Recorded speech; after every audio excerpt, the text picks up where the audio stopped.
और भैया सृष्टि का वर्णन और अब यहां पर एक बड़ी अद्भुत कथा का दर्शन कराने लगे महाराज। जो यहां विष्णु महापुराण में वर्णन है, महात्मा दुर्वासा ऋषि के शाप से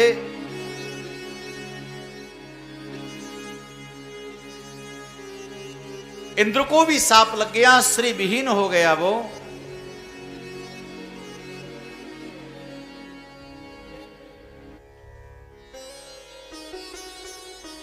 श्री विहीन हो गया।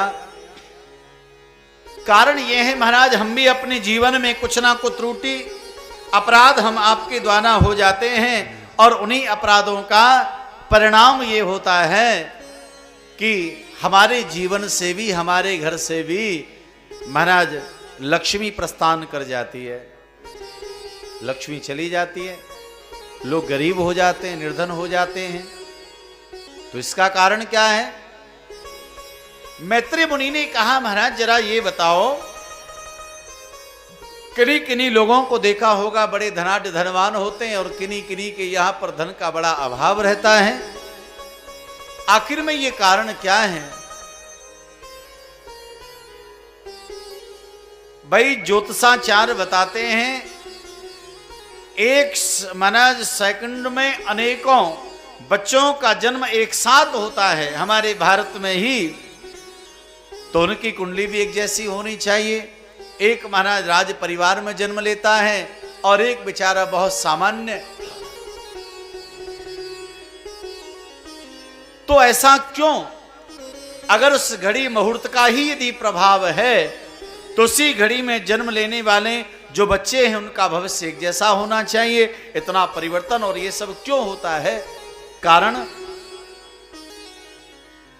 मैत्रेय मुनि कहने लगे देखो इसका कारण केवल एक है, हमारे द्वारा कुछ ऐसे कार्य बन जाते हैं, कुछ अपराध हो जाते हैं और उस वही परिणामों की वजह से श्री विहीन हो जाते हैं। अगर वो अपराध देवताओं के राजा इंद्र से भी बन जाए तो इंद्र को भी अपना इंद्रासन छोड़ना पड़ता है महाराज।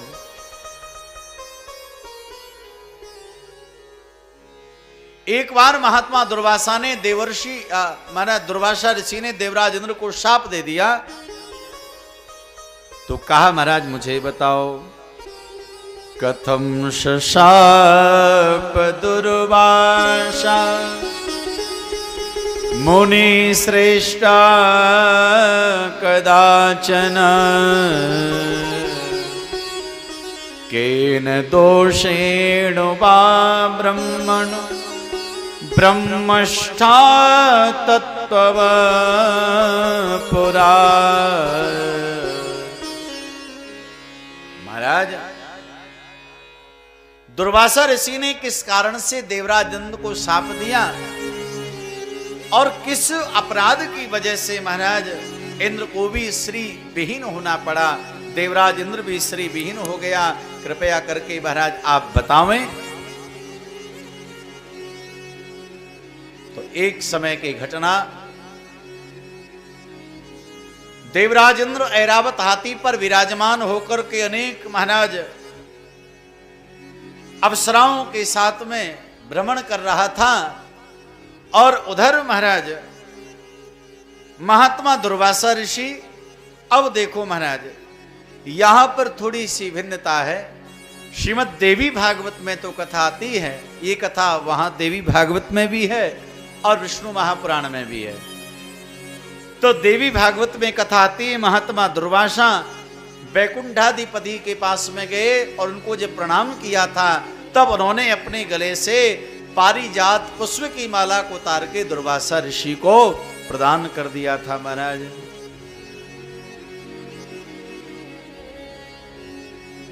और यहां पर महाराज इस प्रकार से कथा है, एक विद्याधरी अप्सरा सामने से जा रही थी, दुर्वासा ऋषि आ रहे थे, तब उस विद्याधरी नाम की अप्सरा के हाथ में एक संतानक पुष्पों की दिव्य माला थी। वो ऐसी माला अगर कोई संतान की कामना करके उस माला को बड़ी श्रद्धा और भाव से स्वीकार करता है, उसे संतान की प्राप्ति हो जाती है। तब महात्मा दुर्वासा ऋषि ने देखा ये विद्याधरी देवी सामने से आ रही है और संतान देने वाली पुष्पों की माला इसके हाथ में है। अगर ये माला मुझे मिल जाए और इस माला को मैं देवराज इंद्र को दे दूं तो इंद्र भी पुत्रवान हो जाएगा, इंद्र को भी संतान हो जाएगी। इस भावना से महात्मा दुर्वासा ऋषि ने हे मैत्रेय मुनि उस माला को विद्याधरी से मांगा और देवराज इंद्र को देने के लिए चल पड़े।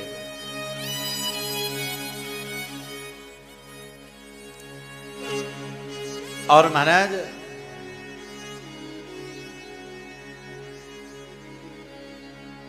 सामने से महात्मा दुर्वासा ने, इधर से देवराज इंद्र जाना है, ऐरावत हाथी पर बैठा हुआ था, वहीं से उनको प्रणाम कर दिया। तभी महाराज ने क्या किया, उस माला को देवराज इंद्र के ऊपर फेंका दुर्वासा ऋषि ने।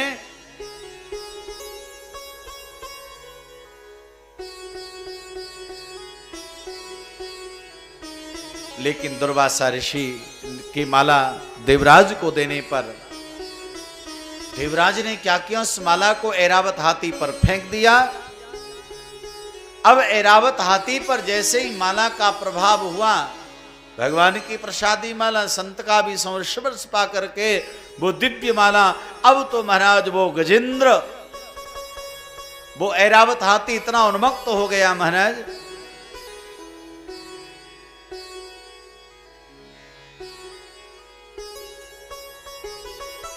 अब तो दुर्वासा ऋषि को बड़ा क्रोध आ गया और दुर्वासा ऋषि ने कहा, हे देवराज, तुमने भगवान की प्रसादी माला का अपमान किया है, मैं शाप देता हूं, श्री विहीन होना पड़ेगा। क्योंकि भगवान की प्रसादी माला, भगवान को लगा हुआ भोग, भगवान के चरणों में चढ़े हुए पुष्प, भगवान के चरणों में चढ़ा हुआ तुलसी दल, भगवान को जो अर्पित हो जाता है वो दिव्य हो जाता है, फिर उसका तिरस्कार नहीं होना चाहिए, अपमान नहीं होना चाहिए, वो फिर हमारे पैरों में नहीं आवे। प्रसाद आप ग्रहण करें, उसका आदर करें।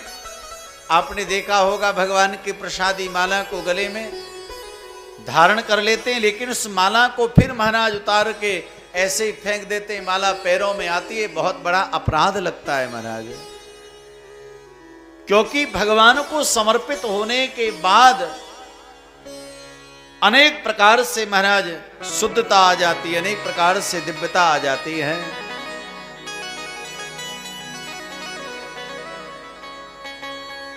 कहते हैं भैया,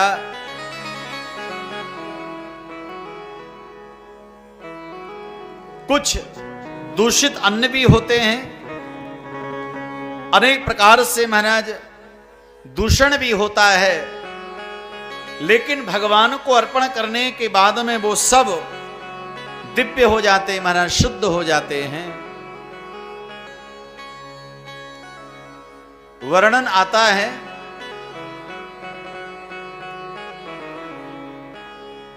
देखो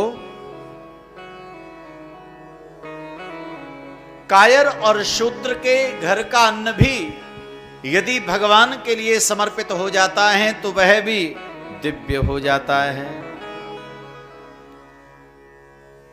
भगवान शिव को जो वस्तु अर्पण हो जाती है वो भी दिव्य हो जाती है, क्योंकि बहुत कुछ अन्न जो है वो दूषित माने गए हैं, बेकार माने गए हैं महाराज। पुष्यली स्त्री, कायर, शूद्र, मांस भक्षण करने वाले का, और शूद्रयाजी, देवल, कन्या का विक्रय करने वाले का, और उच्छिष्ट झूठा हुआ बासी सबके भोजन के करने के पर बचा हुआ अन्न, शूद्रा पति और बैल को जोतने वाले का अन्न, या बैल की सवारी करने वाले का अन्न, अदीक्षित, शब्दाही, अगम्या गामी, मित्र दोही, विश्वासघाती, कृतघ्न, मिथ्याभाषी, अनेक प्रकार के जो ये लोग हैं, इनके द्वारा जो अन्न होता है वो दूषित होता है, दोषयुक्त होता है महाराज। और अगर ऐसा अन्न भी संयोग से भगवान के चरणों में समर्पित हो जाता है तो वह भी दिव्य हो जाता है, पवित्र हो जाता है, शुद्ध हो जाता है। और हे देवराज, तुमने तो भगवान की प्रसादी माला का अपमान किया है, इसका परिणाम तुमको भुगतना पड़ेगा।